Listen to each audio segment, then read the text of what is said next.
just never know. And it's scary when people, can start taking your culture. Yes, UAB or Florida State will never be FAM, but FAM suffers. How does it help? My question is, how does it help HBCU? It doesn't. It helps the black students that are on the PWIs. Then f*** them. Then f*** them.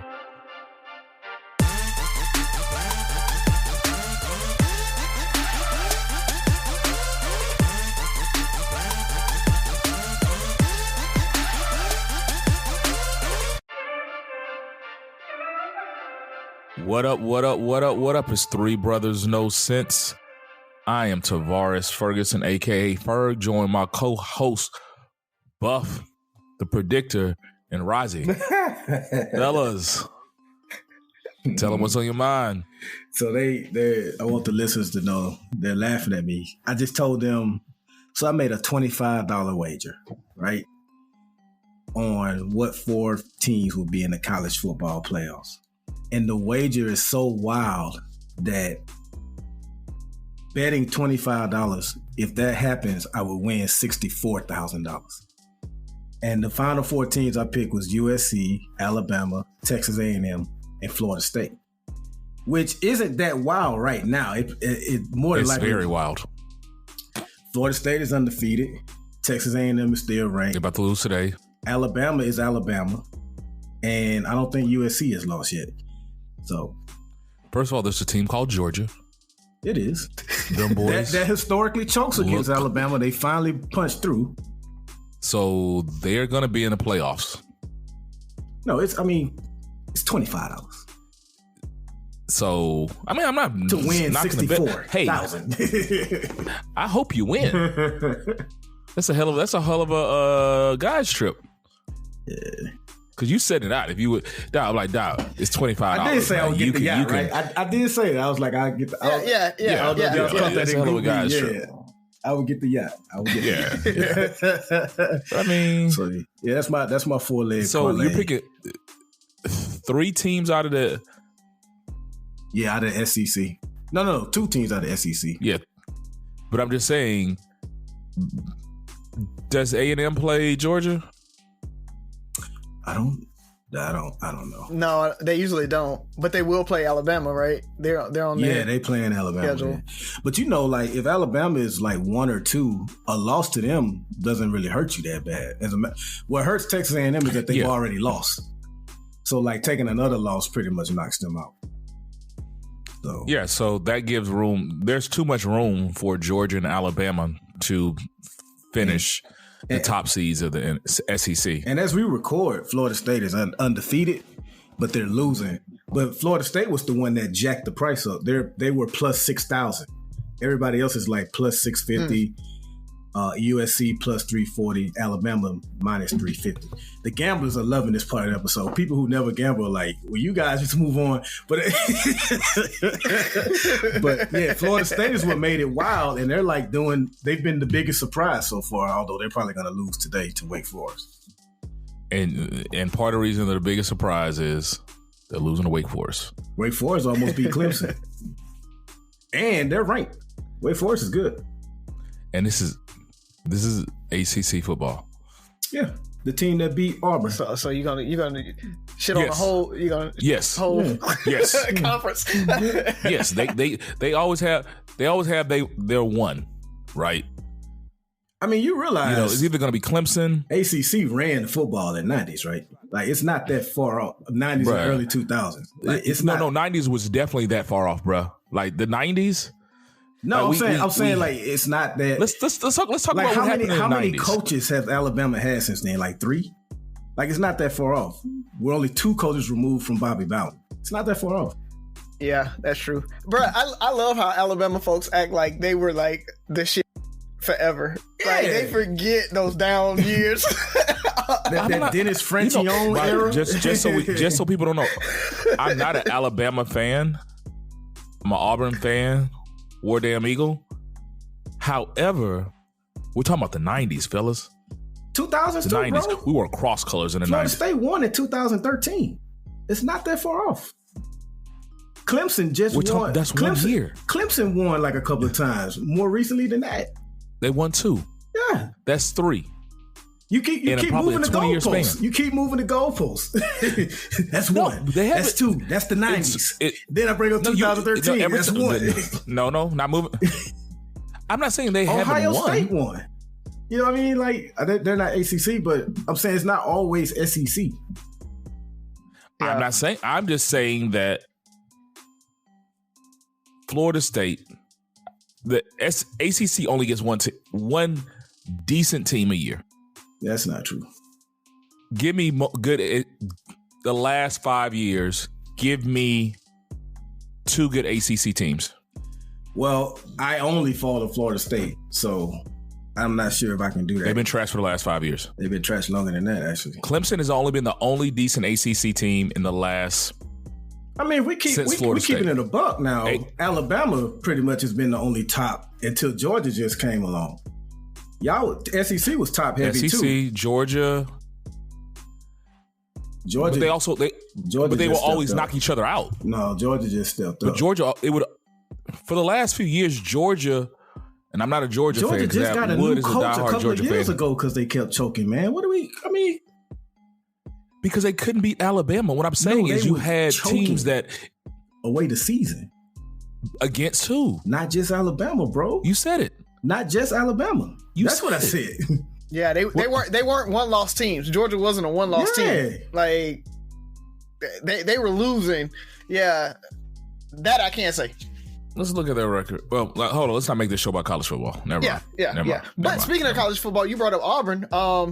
Did you guys see the whole Deion Sanders? Oh yeah, we talked about it a little bit. Deion Sanders, flying out to Auburn, and now there's all this rumor mill about Auburn trying to recruit him. He said thanks, no thanks. Yeah, he did. Yeah, but it's kind of cool that Deion Sanders is like the most recruited coach right now. Like everybody wants him, and I think it's because he brings so much attention to the program, right? So no matter where he goes, he's going to get attention, and so that's why I think a lot of schools are looking at him. But that's kind of dope. I like what Ferg said in the group me chat, and I agree. Like, I'm a Florida State fan, but I wouldn't want, even though I think Deion would help us, I like what he's doing. I hope he stays on that course and bring more and more attention to HBCU football. And hopefully that'll spill over into basketball and the other sports as well. But you know what? Like Florida State, they had their run, despite what Ferg says. Auburn has had their run. PWIs have got fat and full for years. It's good to see somebody try to uplift HBCU. I hope he sticks with it. I know he's going to be tempted. And I'm not going to be mad if he takes a big job. I mean, at the end of the day, it's hard to turn down money and all these things these other schools can offer. But I hope he stays where he at, man. Yeah. And it helps that he doesn't need the money, right? Yeah, I think that's another big deal of it, right? It's not like he's a HBCU coach that's been coaching through the circuit and, making $150,000, $200,000 a year. And now these big, programs are saying, well, let me give you $1 million or $2 million.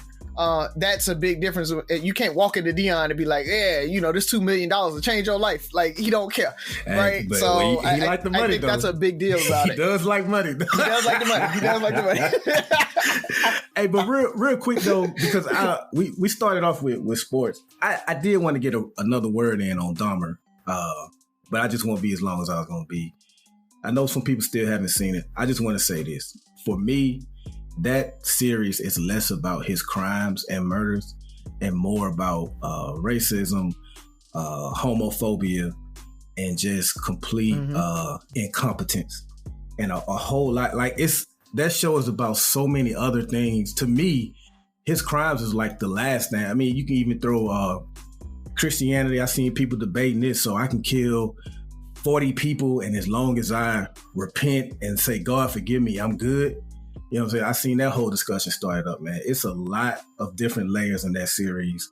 And to me, the murders are like, I mean, not to discount the victims, obviously, but we knew what he did. But what the series revealed, in my opinion, is how we treat poor people, how we treat minorities, and a whole lot of other things.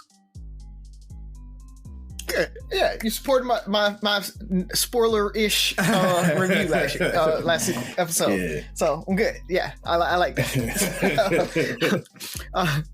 Sticking with shows though, just kind of going back, circling back on some shows. Ring of Power is ramping up, but it is slow. Man, it is slow. But the last episode actually got pretty good. It got a little more action in it. I'm praying for it, man, but it's hard. It's slog to try to get through it. But if you're into fantasy and stuff like that, give it a go. You could almost probably skip the first 3 episodes, you wouldn't really miss anything. It does a lot of introductions. Right. Yeah. I mean, just getting to know the people, but it's like you could probably almost start at episode 4 or 5 and be fine, in my opinion. So just throwing those out there. But Ferg, you mentioned shopping style last episode, and just maybe kind of go into it. And I wanted to make sure that I brought it up to the listeners today. We are officially launching our promotion tour for it, getting out Facebook posts, things like that. But shopping style is our annual fundraiser for Jenica Scholarship. The scholarship's sitting at about $80,000 on the endowment. We're trying to raise another $20 this year so that we can bust that $100,000 mark in the endowment. So we'll be doing a brunch. So anybody in town for Classic Weekend, Sunday rolls around, come out, eat brunch with us. We got Sherry on the hosting duties. So if you guys know Sherry Brown from the University of Alabama, it's going to be a fun time. I got DJ Lenny sitting on the 1s and 2s. So the DJ is going to be dope as I don't know what. We got a fashion show coming through. We got Jamie the artist. Jamie Bonfiglio is going to be showing her artwork.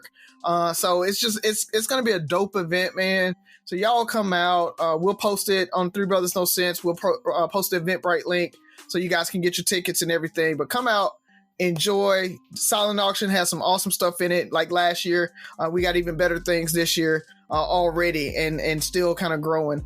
So if you do want to donate anything to the silent auction, hit us up at threebrothersnosense at gmail.com, or you can hit us up at JenicaKimberly at gmail.com. Either way, hit us up. Let us know if you want to donate something, and then we'll be happy to receive that and put it in the auction. So that's all I got, man. I just want to put that big quick commercial in for shopping style. Oh man, appreciate it. Looking forward to it. I'll stick on the shows real quick. So you brought up Ring of Power, which for everybody that might not know what it is, honestly, it is the prequel to the prequel of the Lord of the Rings. It talks about how all of that, everything got started with the Ring of Power. It's pretty good especially if you're a Lord of the Rings fan, getting to understand, Elrond and all those people and just seeing their past. It's pretty cool. The House of Dragon is another one. So what's happening is I'll watch them and then I'll try to decipher everything, and they start running together. Mm-hmm. Just because it's so much, that fantasy elven type world, which that shows a whole nother beast. It's been pretty good. It just does not stand up or has not stood up to the original. Yeah, it's definitely not Game of Thrones. I think it's supposed to get there because the first 6 episodes that they've had so far was like only 70 pages in the book. So they were using those as a kind of background for the Dance of Dragons, which is actually supposed to be the good stuff. So it just like Ring of Power, it's kind of a build up, but at least you like those characters. I could care less, truthfully, about the Ring of Power folks. Yeah, I mean, they got a black elf. They do have a black elf. How you don't like the black elf, Razi? I do be rooting for the black elf. I ain't gonna lie, because he's a little Russell-ish. So I mean, he got a fresh lineup and everything. You ain't never seen an elf with a fresh lineup. Oh, got a kid and everything. He do got that kid. The women gonna be mad at you. Yeah. Be talking about Russell Wilson, man. Look, man, they just gonna have to. Russell gonna have to get these jokes. So yeah, that's the least of his worries. And if he has a problem, he can reach us at Three Brothers No Sense.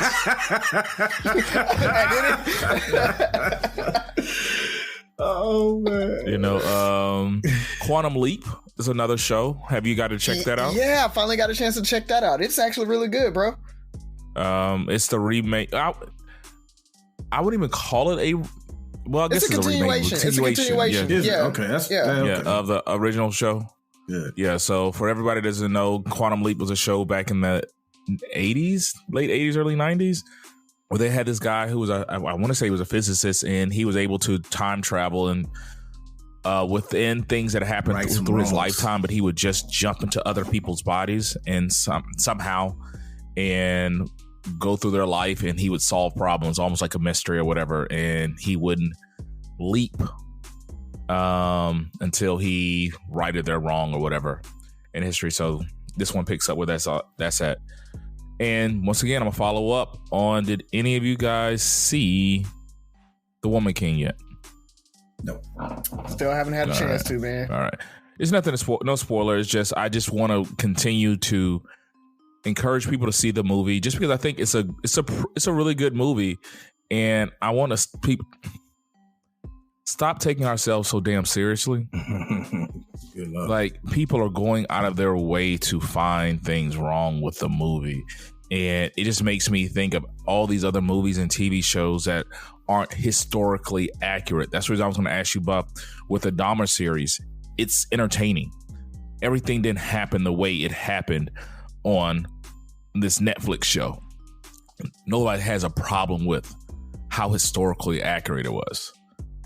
Nobody has a problem with Black Panther being a made-up show. I mean, a character in Wakanda being a made-up place. You know, but they want to go off of this movie because, you know, white directors, and it's very, you know, supportive of Black women. I've heard it all, and I just want people to take a step back. Remember, it's entertaining. Don't have your kids write a history report off of this movie. Right? Go read the book. It's just a different representation. It's something we haven't seen on screen yet, and I think it's pretty cool. I've enjoyed your your back and forth with a couple of people that were, I guess, trying to criticize it or whatever, and you just like, they haven't asking questions that they never get around to answering, just posting YouTube links instead. So my thing is, and everybody's entitled to an opinion, I just don't want us to just automatically attack things. I think about, we made a post today on, it was Mandela. Mandela. Talking about Morgan Freeman? Morgan Freeman. Yeah, he called him Mandela. Which I'm surprised I didn't put that as my initial move. I'm like, well, you know, what do I know him for? Yeah, who knew Mandela was an actor? But I put Glory because that's the first time I really remember seeing him. Yeah. And that movie was very powerful for me. But that movie was a movie. I think, didn't Steven Spielberg or somebody direct that? I think so. Yeah. I think it was Steven Spielberg. Yeah. That's not the way it happened. Yeah. Right? That's not the way that went down. There was a great, the white guy was his big savior and all this stuff. We talk about movies like that, and it gets all these accolades. It's the same thing. It's the same thing, people, but we're so critical of things now that we can't enjoy things for what they are. Just take a step back, enjoy life, enjoy stuff. Everything doesn't have to be critique. Everything doesn't have to be an agenda, because I've heard all the agendas, even to the point where I've heard women not like the movie and stuff.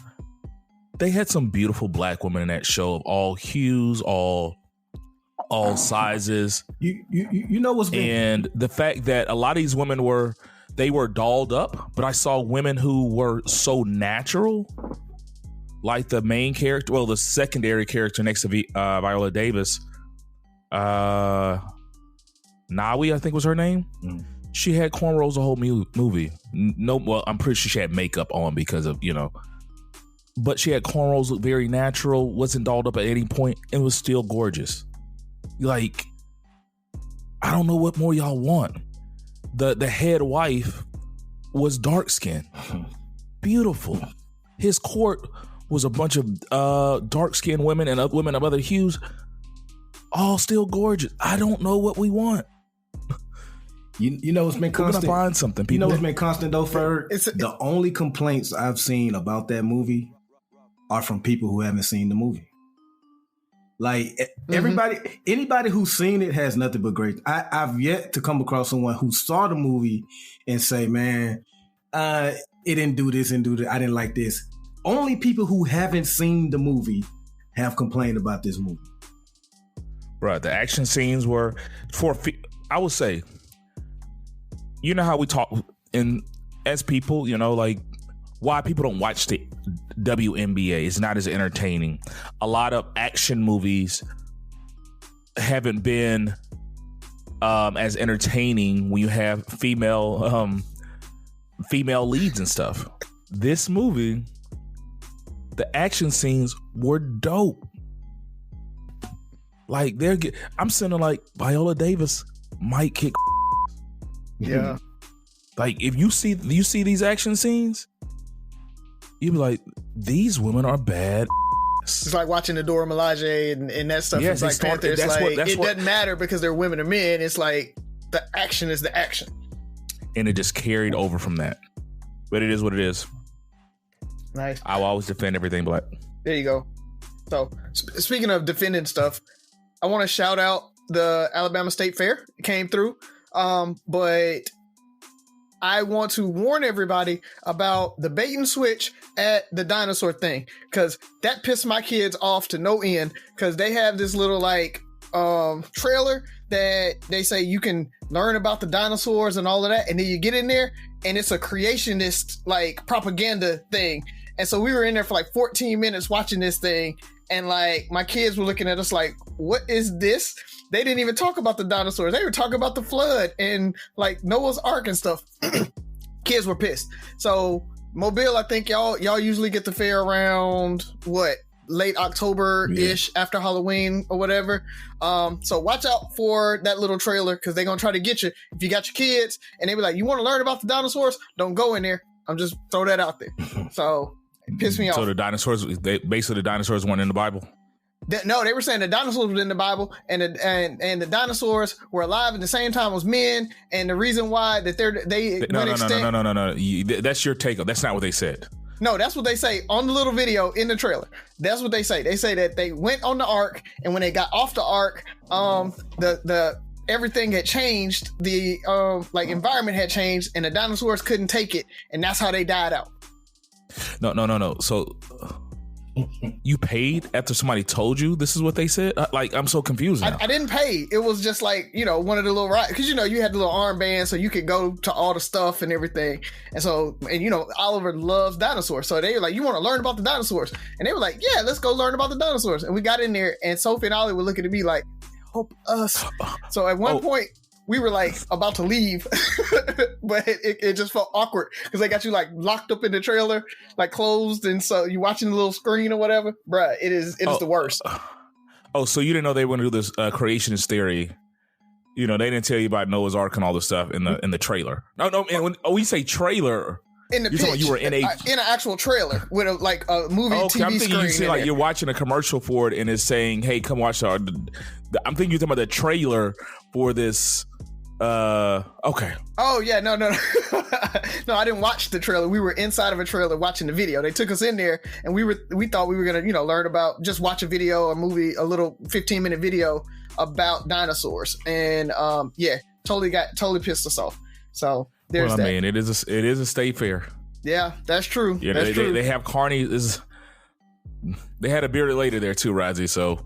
Yeah, they did. But it was fun. Everybody, especially in Mobile, a lot of our listeners are in Mobile. The fair is good this year. It's really good. They got a lot of folks there. They got a white tiger that's there. So it's really, really fun. So, and I want to just say, the person that skipped me in line, I'm after you now.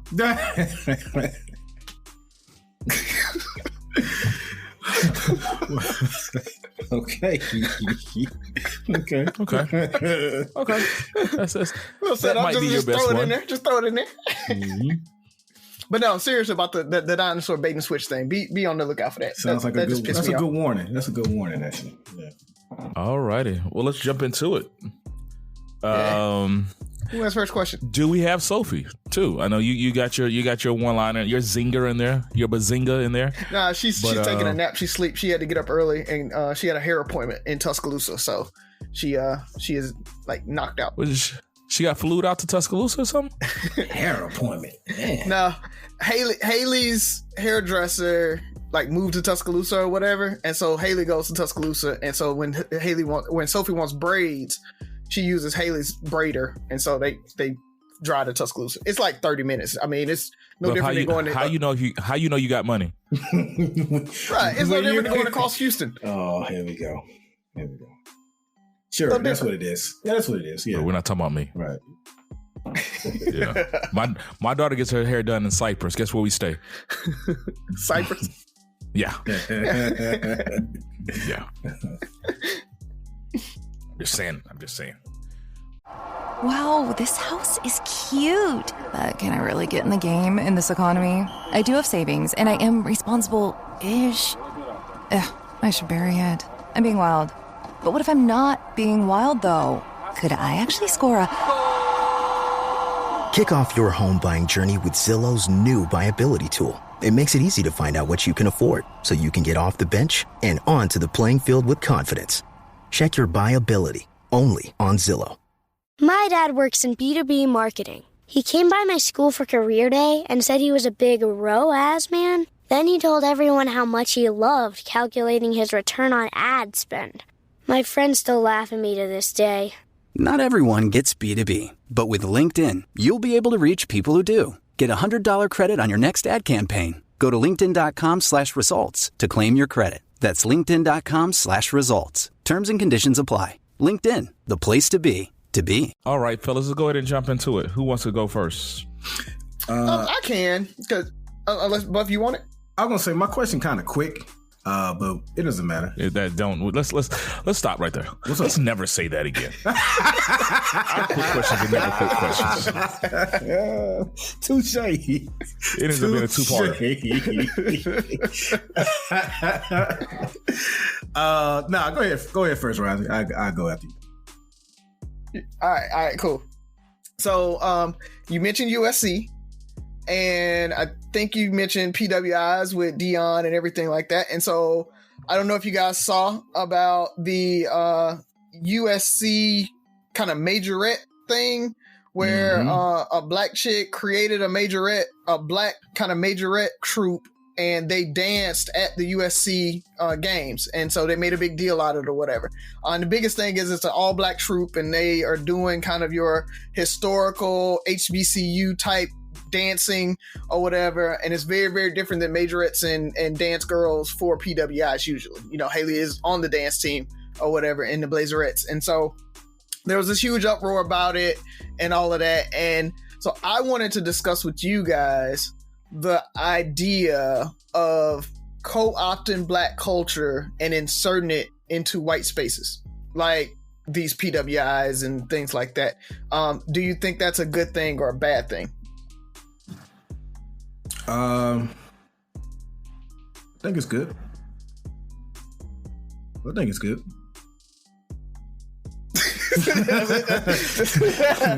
sure, it's good. Yeah. Ferg, because they still in FAMU type stuff. Oh, go ahead. Well, it was a black girl that started it, right? At USC. Yeah. Okay. Mm-hmm. Yeah, it's good. I would say before she got other. I was gonna say my bad. Go. Before Ferg, I remember a similar incident like this at I believe it was North Carolina, and they tried to get Michael Jordan to help them start some type of all black club or something like that. And obviously, Michael Jordan ain't putting his nose in political stuff like that or race stuff. He said no. So, they used that to like criticize him and all that kind of stuff. And some of the pushback that people were saying were, you guys are trying to start this at North Carolina when you could have went right down the street to North Carolina State and all black schools and already had it. You wouldn't have had to start your own. So I know she's gotten some pushback for starting this at USC.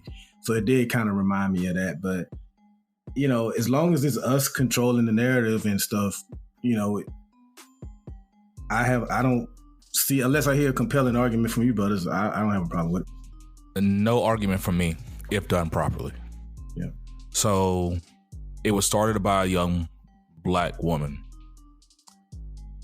who brought other young black women.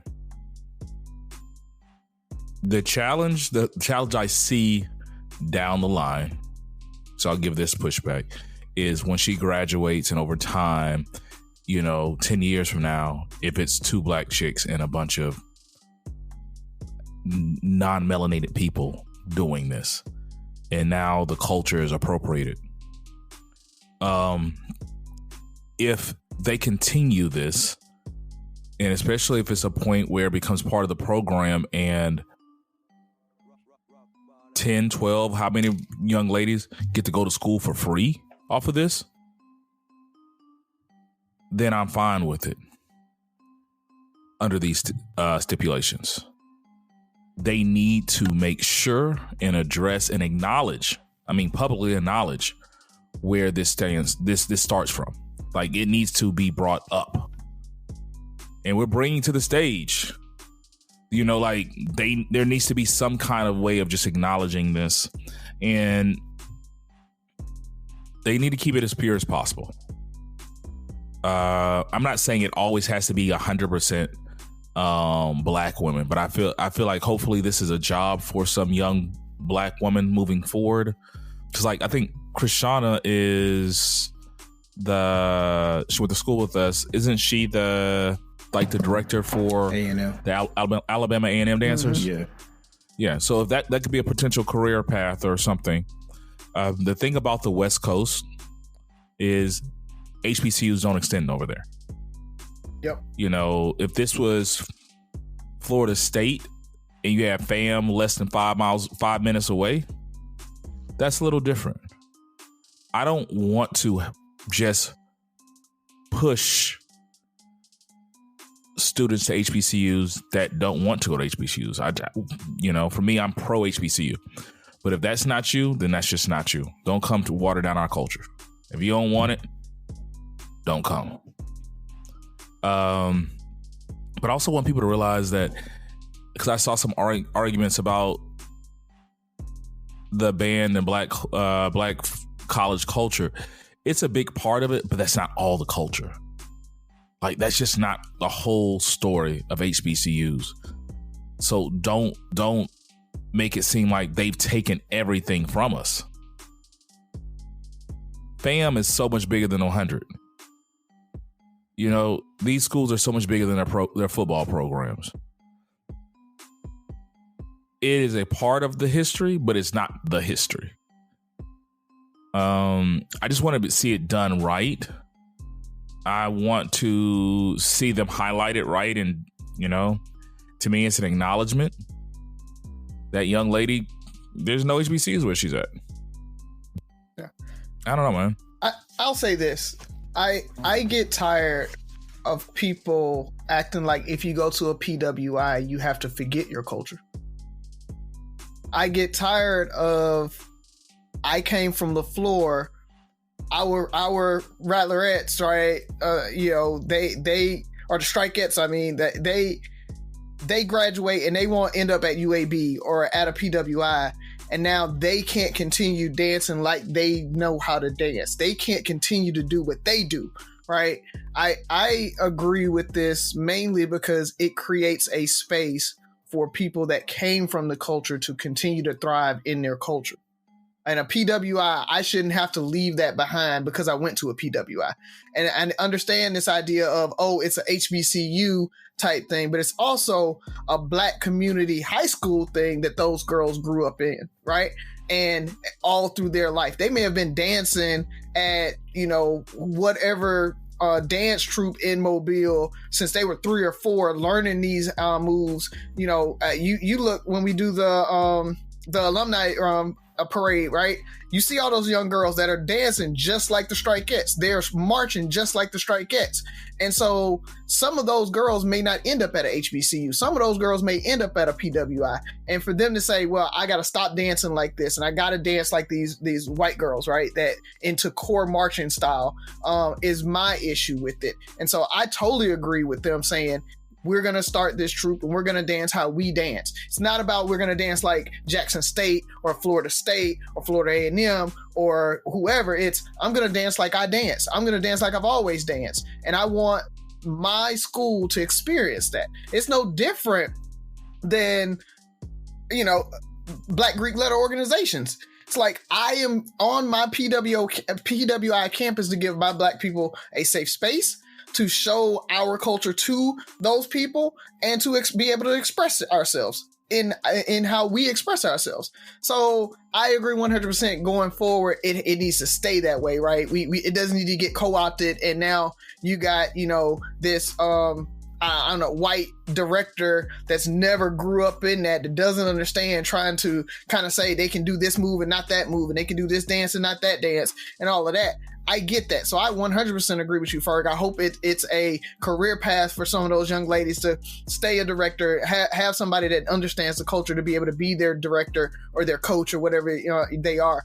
But I want to get away from that idea that just because I went to a PWI, I'm no longer Black. I got to assimilate into white culture. You might have just changed my mind. Because I'm thinking of this at one school, and I'm always thinking of the good. To me, this is how HBCU football died. Yep. There's a part of the Black culture, part of the Black experience that it's like, and now we can take them and build. Now we can have these halftime. Like it's a. I talked about UAB. UAB actually did a drum break. They put their instruments down and did a drum break, and that's the first time I've seen that since 1972 when they were, or 69 when UAB was founded. Yeah. So at what point is like nothing protects the culture? Nothing protects the HBCU culture because it is a culture. Mm-hmm. Not HBCU, but Black culture, right? Who protects the Black culture and keeps it as ours? No. HBCU is a culture. Okay, all right. HBCU is a culture. They're because there's levels to it. There's levels to the Black experience. Like Black culture is, you can be white at HBCU and you're gonna get this HBCU culture whether you like it or not. You know what I'm saying? UAB has this culture. Now you can be Black in a UAB culture, you can be white in a HBCU culture, but that culture is not shifting. Fam is gonna be fam. If you're gonna go to this game, white boy, you about to be introduced to some things. If you're gonna be the quarterback at FAM or Jackson State or one of these HBCU, like you're going to experience this HBCU football culture. You're going to have to adapt to it. And the thing about it is, when you talked about it, it's almost that conversation that I said Black football, HBCU football, but I don't know. So are you saying the Omega Psi Phi shouldn't be on a PWI campus? I'm not saying that. I'm just saying because at Omega Psi Phi is one entity. The question is, where does it stop? Black Greek organizations, where does it stop? Now, is UAB band going to be all Black? And now the young men that went to LaFleur in these high schools aren't going to, the programs die down at Alabama State, Alabama A&M. The same way you had the elite football players at these HBCUs, now they have this opportunity to get this HBCU experience or take the HBCU experience or their passion to UAB. And now the FAMs, the Jackson States, and everybody's left with the leftovers. This to me is the same way the football programs shifted. it's when it's like, okay, y'all come over and play, we got you. Whatever y'all want to do, we got you. And next thing you know, until recently, HBCU footballs weren't mentioned on freaking Sports Center. You didn't hear that stuff. Now UAB band's gonna be invited to play at the Super Bowl in 10 years. It's certain things. It's at what point do you like? Well, goddamn, there's nothing left. And I always say I'm very protective of HBCUs. I say it's the last piece of like that black Mecca, that unassimilated world that you can't get anywhere else. So are we saying that we don't want our culture embraced in other spaces? We're embracing it. It's there's parts of that culture, but you're not going to take the whole culture. It doesn't become our culture. As we share a black culture, y'all don't share my HBCU culture. It is what it is. Mm-hmm. True. You know what I'm saying? It is what it is. We're black men. 2 of us are black men of Omega Psi Phi. Byron doesn't have that culture. Like it can't be everywhere. It can't be it can't just accept, if you know what? The Capital City Police want to start a chapter of Omega Psi Phi. You don't want great men like Byron in the organization? Like at some point you have to set your parameters like this is how we protect it. I would love for Byron to be the bruh. You know what I'm saying? But at the certain it still goes down to at what point do you look up and it's just it is what it is. We're fighting so hard. We just told one of the goats of football, please don't leave us because we need you, because they've raped our talent. The Magic City Classic won't be the Magic City Classic in 20 years. If that HBCU black band experience is taken away from State and A&M. That's part of it. It's scary because you were in a perfect world, you want to say, hey, they should be able to do that. But it's, what happens to the Dancing Dolls? Will the Dancing Dolls be top talent if they can go over to LSU and get this superior education? Everything else they're enticing us with of why you go to a PWI, if you can get the HBCU experience at LSU, you can, and this LSU education and resources, if you can get this HBCU experience at UAB with the UAB resources. But like you said, you're not getting the HBCU experience. That is a culture in itself. But it starts slowly. If I can dance, if I can do those things, if I can be myself in those PWI spaces, like HBCUs aren't accessible. Like you said, HBCUs don't extend to into California for real, right? Like that HBCUs aren't everywhere, right? There are folks who just get, like you say, the resources, right? I get a better scholarship by going to UAB. I want to be there, but I still want to be myself there. So it's there's never, I don't feel like there's ever going to be a shift of the HBC culture and experience from HBCUs. I don't think a PWI is going to let that happen where it starts to feel like an HBCU at their school. Well, what I'm saying is some of the things that make up the culture. It's not the whole culture, but some of the things that make up that culture, if you can just take those things and make them more open. Why not go to USC if your USC band can be FAMU? I mean, why not go to FAMU? Why not go with FAMU if you're USC, if you're a band geek, band head, if you can get that? What, the same reason people play football. Yeah, but that's what the question is, where does it stop? Yeah, where does it stop? They're not switching from core style to, a like HBCU style or black band style, right? Like according to who? That's not what they're trying to do with this. They are trying to dance and do what they're trying to do. Today, I get it. 5 years ago, you would have never said USC would have had a bunch of nigger girls dancing. There's some white man right now that said that. They got these nigger girls dancing at USC. I guarantee. That's what I mean. Like, we say this, but it's how do we where do they stop it? I'm hoping it stops there. I'm hoping but it's, you take those elite dancers who want to continue that. It's almost like, hey, if I wanted to be a doctor, if I was serious about being a doctor, I should have went to UAB. Right? Yeah. If you're serious about dancing, this is your passion. You go where you dance. You go where the program's at. If you're serious about marching a certain way, doing a certain thing, you go. This is one of the things that attracts the culture.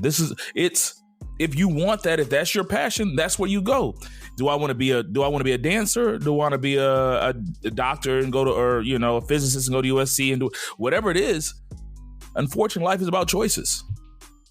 I'm scared where this might go. We just never, you know, nobody would have ever thought Jackson State would get Deion Sanders. Nobody ever thought that Jackson State would be on Sports Center. They were talking about his son and all this black football, the resurgence of black football 5 years ago. Never. I feel like we had conversations about this before Deion got there, and we did not see HBCUs, or even when he first got there, we didn't see it being as big as it is today. We didn't think we were talking about, you know, man, Deion might go to Auburn or Florida State. We just thought it was a good thing that he was there. You just never know. And it's scary when people, you know, can start taking your culture. Yes, UAB or Florida State will never be FAM, but FAM suffers. How does it help? My question is, how does it help HBCU? It doesn't. It helps the black students that are on the PWIs. Then f*** them. Then f*** them. And that, folks, I will turn it over to Buff for your question.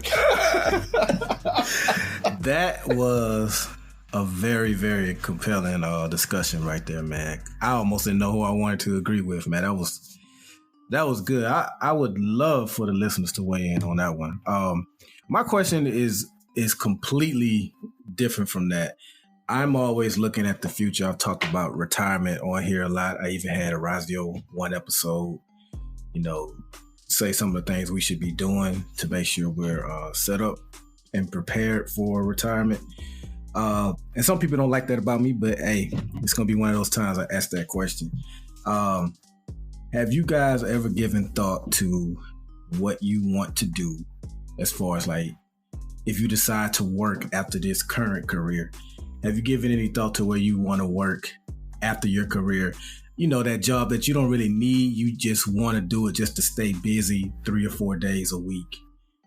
It's something that I thought about and jokingly mentioned to friends and stuff. So just curious if y'all giving that any thought, and where would you want to work? You gonna be a Walmart greeter or Costco? What y'all doing, man?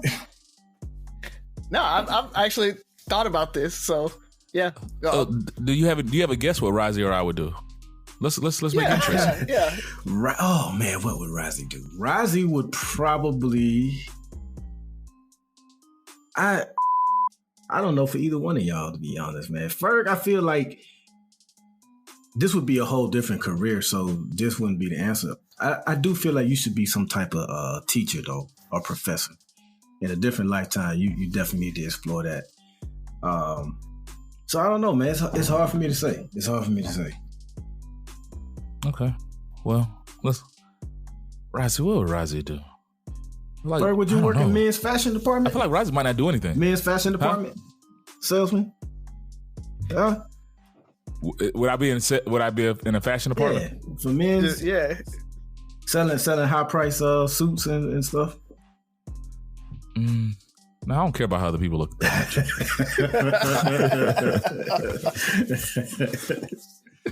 much. You know. Paper, you know, I never thought about that. You know, like a consultant, a fashion consultant or something. Yeah. I like that. Nah. I think I know what I want to do, Razi, but I know you were about to go. Oh no, but I'll go with my idea or my thoughts on you, Ferg. I see you doing something like for a nonprofit, running a nonprofit or something like that. That's what I would see you doing. Buff, it's hard for me because I know you've talked about it a couple times, and so I don't want to tip my hand. But if it wasn't that, I would probably say you would be some type of promoter or like something like that. I could see you doing that, but like I said, I know you've had those conversations a couple times about what you had thought about doing there. So, but for me, there's two routes. I did actually think about going to be a professor. I talked about that a little while. I was like, after I finished the rat race and I finished the corporate race and all of that, I wanted to go back and be a professor, just like part-time, right? Like you say, once, twice a week, I'd be an adjunct or something where I can just go impart knowledge, wisdom, and all that stuff, and then go home and not worry about those kids no more. I don't want to be a full-time professor. I'm not trying to be on tenure or anything like that. So that was a thought. And my wild dream out on left field, professional gamer. I'd want to be able to game for 8 hours a day to get my skills up, and then just go do some either streaming or something like that. But I want to be a pro gamer. Bruh, you would turn into like Fat Thor. Like, Razi, that's the worst thing that could ever happen to you, bro. If you became a professional gamer, bro. Like, you would be so unkempt. No, like, you would be. The difference is, like, pro gamers, they actually have like really strict regiments about like working out and all of that, because I mean it's hard to it's stressful to actually be a pro gamer. Not I game a lot. Like, a professional gamer is a different thing. Like, those guys they wake up, they actually work out, they have personal trainers and all that stuff for those guys that are actually pro gamers, so that are on teams.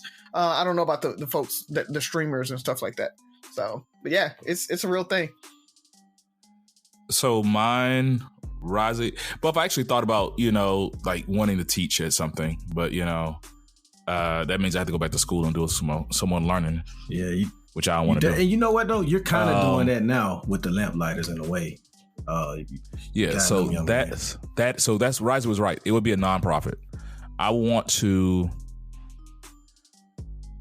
to be able to start a nonprofit and just go after our youth and just try to be a resource for them. Like, if I could do lamplighters full time or something like that full time and just impact people, that would be my passion. I love seeing people like reach their full potential, or not even reach their full potential, start realizing their potential. Like, if you watch the light turn on somebody when they just see they can be more.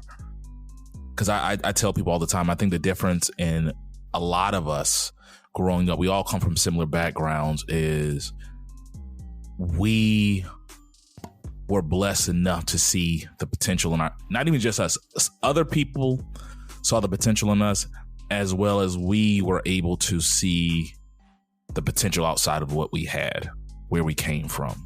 And for a lot of people, they don't see a life outside of Mobile, a life outside of Houston, a life outside of high school. Like, I can't be more than this. This is what it is. These are the peak years of my life. And that was it. Y'all know where I was coming from. You know who I was hanging out with. It was so easy for me to go down that path, and just to see, just not just to kind of say no to drugs, but also just like to be that resource and to challenge them. And I would want to learn how to be a better resource for them, because I feel like that is one of the biggest things that we're missing in our community, is enough resources. I was talking to somebody the other day when I was in Vegas, and it's funny when you hear people try to talk about how hard life was for them, and you're like, dude, shut the up. Like, yeah, man, I had to do this, and it was a older white lady on the plane, and she was talking to me the whole flight to Vegas, and very nice, very sweet, but she was just talking about people as a whole and generations being so lazy, and me, basically I became her, exceptional Negro on the plane. But she kept trying to relate with her kids, and they grew up in Idaho. They had a ranch. Like, there's all these things she's talking about and how it's like, well, she was upset about the whole paying back student loans and stuff like that. I'm like, you just named all the stuff your kids did. You talked about what your husband did. You talked about the ranch that your kids grew up on and all this stuff. So they didn't have it easy. You know, we had to work on the ranch. Work on the ranch, woman? Shut up. Like it's those things where people are trying to, they're set up for success. They're allowed to fail. They're not scared of failure because they have, resources to fall back on. So I just want to kind of just push, and I love talking about brand building. I talk to kids about that all the time. That is my favorite day of all of our Lamplighter programs, is just talk about brand building. So it would be that. And I guess the other, my big one would be to be a motivational speaker. I would love to be a motivational speaker. You know, travel the world, travel the country, talk to people. I'm gonna do a Damon Dash. So why don't you start that now? What's holding you back? Because Z and my therapist would kill me because they already tell me I got too much on my plate now. Okay, I can see that. Yeah, you know, but hey, there she is. Yeah, beautiful. Oh. Hey, Buff, who that model is you got in front of you? Tab about to be pissed. And we got it on camera. Oh, man. But just not young men. Like I you know what? This might be the end of me, but I would be a motivational speaker by being a nicer Kevin Samuels. Yeah, I would want to talk to our black women, our people, not just our black men, because I'm tough on black men too. Yeah, y'all nice on black men to me because I be sitting there, you know, I accept the fact that we're you know, we have our challenges too, you know, but we don't, you know. It is what it is. But if you missed it, I said I would be my motivational speaker, and I probably have a show. I'll be a nicer Kevin Samuels. When you were talking earlier, when you said a men's fashion consultant, I was thinking, hey, that's what Kevin Samuels was or claimed he was. Yeah, I can see that. You know, would you be nicer though? Yeah, like I would never just go all out because I don't care about the shock and awe. Yeah, you know what I'm saying? Like, I'm never just going to say the things that he said. I would try to... I think you're a better listener. Have communication too, because he didn't let people talk to him. He would basically tell them to shut up, this is my show. Exactly. And I would ask more why. You know, they would say something and he would go off, but I never got the whys of it. Why do you want this, man? Like, what you know... What are you being challenged with? Why do you think it's hard for you to find that now? Why do you think that, you know, like I want her to, but yeah. So, what about you, man? Yeah, so you're right, Razi. I have talked about this, but it changes so much. So I don't even know if this is the same answer I gave you, but in a joking way, but not really that much of a joke. Either like a hotel airport shuttle driver. I don't know. It's just something about talking to people, traveling, seeing where they're coming from. Where you headed? Where you coming from? Yeah, man. Yeah, I just want to have conversations with people, man. I hate those guys. I'm trying to get my bags. I got stuff going on. Oh, no. That's right, yo. No. Like if I'm in an Uber, I definitely don't feel like talking. But airport shuttle person, I don't mind talking like it's a group of people. So if one, like you may not feel like talking, but it may be some other passengers on that want to talk. So that's something I considered, man. I actually thought about being a math teacher too, but I wanted to like go off the curriculum of the school and talk to kids about credit. And that brings me to my final point. I want to talk to you brothers after the show real quick, because I got an idea as we were talking about this. That may be a stretch, but because I work close to Congress, who knows? Maybe it can happen, but I want to talk to y'all about something. But anyway, getting back to my answer, man. Yeah, that's it. Airport shuttle or driver or something like that. What did I tell you at the time? You wanted to be a referee, remember? You wanted boxing. Yeah. That's fell off since COVID, man. I need to get back on that, but I was having a lot of fun. Yeah, that's what I was thinking. A lot of fun. Yeah. So, if I'm able to, why don't you just do a black car service, bro? Like you just. Yeah, you can pick people up from the airport. Like I just see you standing security, like so. You know, you get those. I thought it was security too. You know, so now your black car plus security. When you could be one of those guys in the tux that is in front of at the airport doing this. Evans. Oh man. Yeah, but you're armed, right? So they feel safe. So you know, a lot of those like executives and stuff that don't actually travel with security, but they might need some. Might not be for the weekend. You can recommend restaurants and places to go and stuff like that. All that stuff. A whole concierge black car service. I like that. I can see that. I do hope to be a boxing judge, but I got to get back on it. It's such demanding work, especially with me trying to work overtime at work, man. It's like it's hard to find. Do you have to hold your hands like this when you when you ref? No, man. It's only one ref that does that. That's Kenny Bayless that does. But he's ready to like get in there and say stop. That's why he's like that all the time. Yeah, he quick. Can you hold your hands like this? Yeah. But yeah, man, I appreciate y'all playing along with the question, man. That's something that I think about a lot, man. Saturday presents, in the red corner, the undisputed, undefeated Weed Whacker Guy. Champion of hurling grass and pollen everywhere. And in the blue corner, the challenger, extra strength Saturday. Eye drops that work all day to prevent the release of histamines that cause itchy allergy eyes. And the winner by knockout is Saturday. Saturday, bring it on.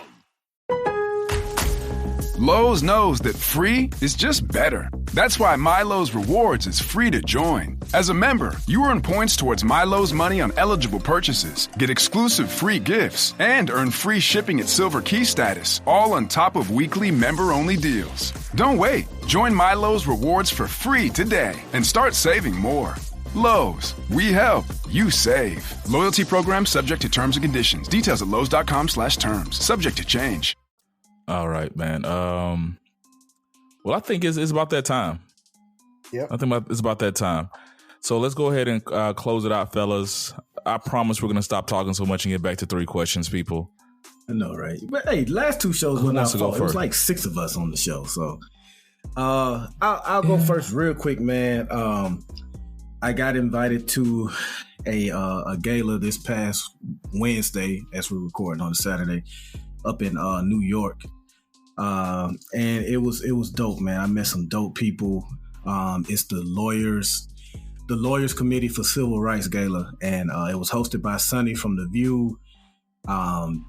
Tracy Ellis Ross was there. I met the judge that ruled on stop and frisk in New York. She's the one that outlawed it. Met her. I was sitting next to Congresswoman Stacey Placid that represents the Virgin Islands. It was real cool, but I also I didn't just attend it, I spoke on behalf of myself and a few officers that worked on January 6th.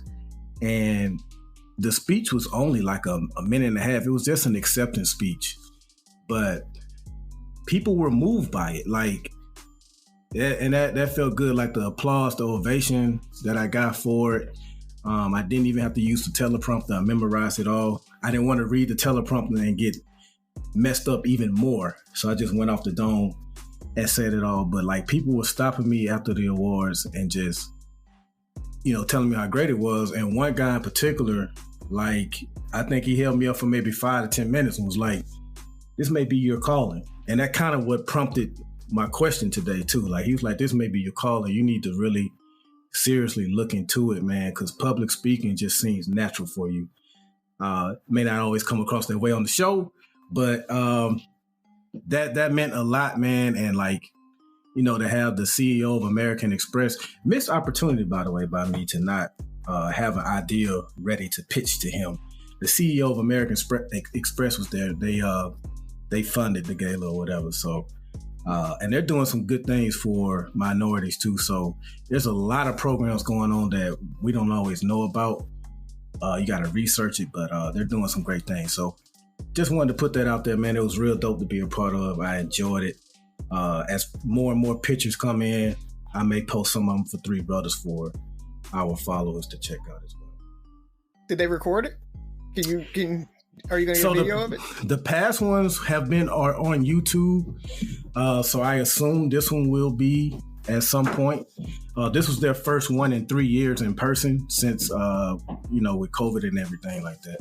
So I believe so. So I'll be looking for that and some of the professional pictures that were taken as well. Last point I want to make, Damon Hewitt, who listens to this show, by the way, he's the president of the Lawyers Committee. This brother is he's got to be about 6'6". I don't know, man. Right at 3. Huge dude, man. One of the dopest people I've ever met recently, man. He is a cool brother, man. And I just want to say, if you listen to this episode, man, it was definitely a pleasure meeting you.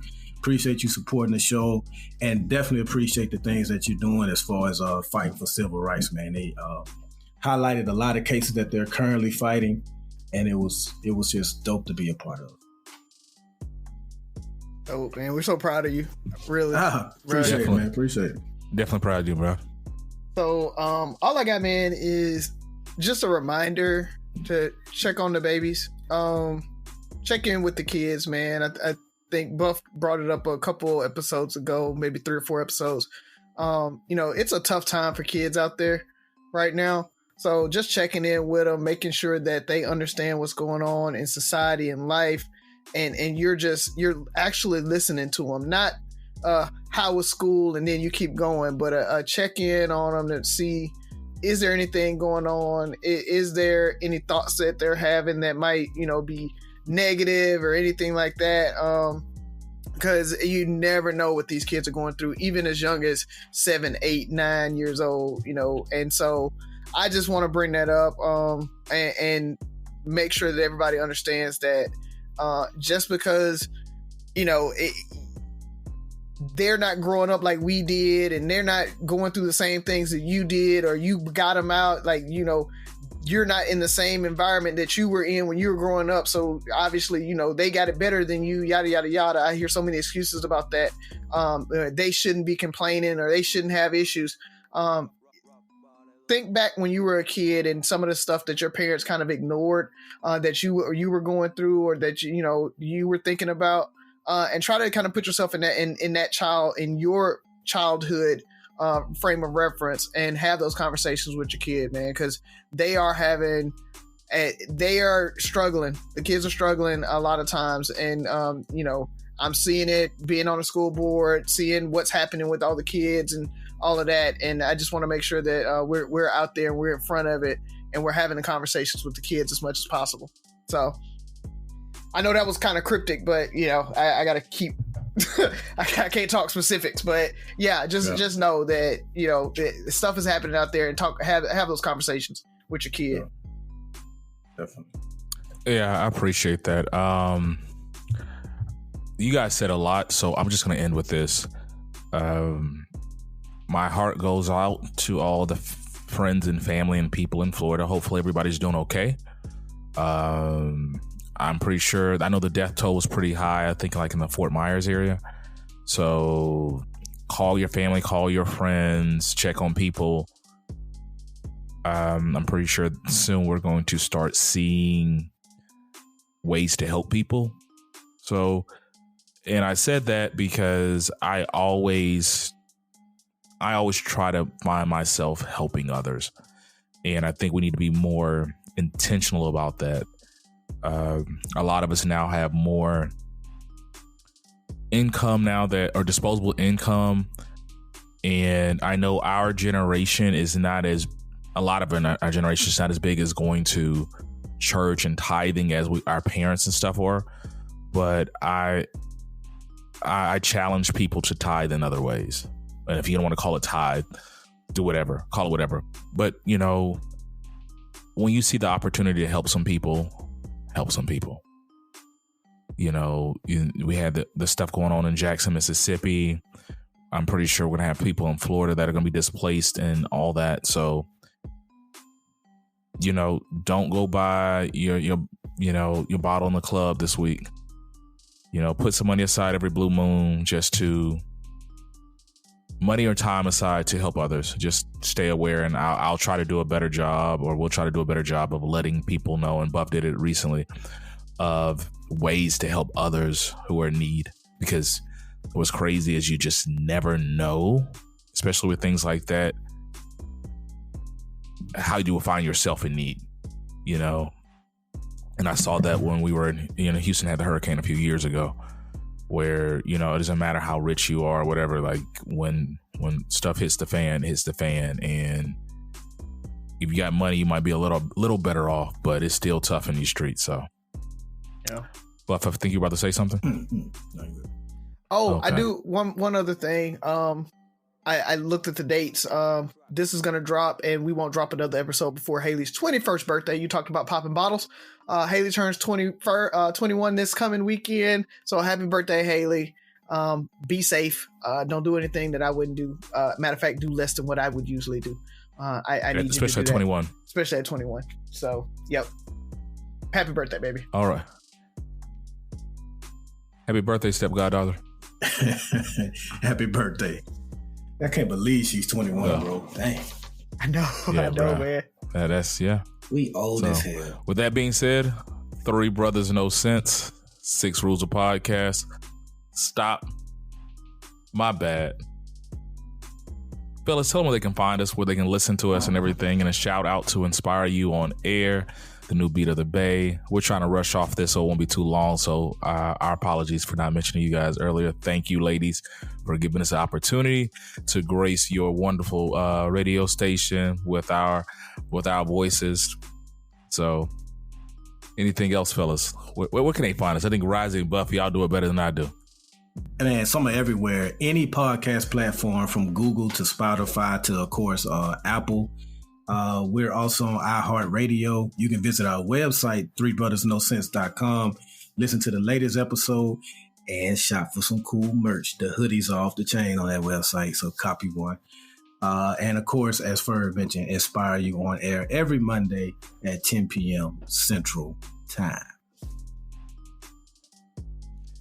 And just for the record, Florida State's down 28-13 with 10 minutes left to go in the game. And Texas A&M is down 3 to 21 versus Mississippi State. Oh, Buff. Listen, I know it's not going to happen. Because listen, they got... I want our yacht. I know, right? But even if they somehow miraculously pass Wake Forest, they got Clemson next week. And then they got another ranked team after that. They ain't making it through that gauntlet, bro. But hey, if some miracle happens, you hear it here first. The yacht is on me. It's on me. There it is. Razi, write this down. I got it. The date. All right. Recorded. 3 brothers, no sense. 6 rules of podcast. Listen, like, share, subscribe, comment, and most importantly, listen again. Talk to you next week.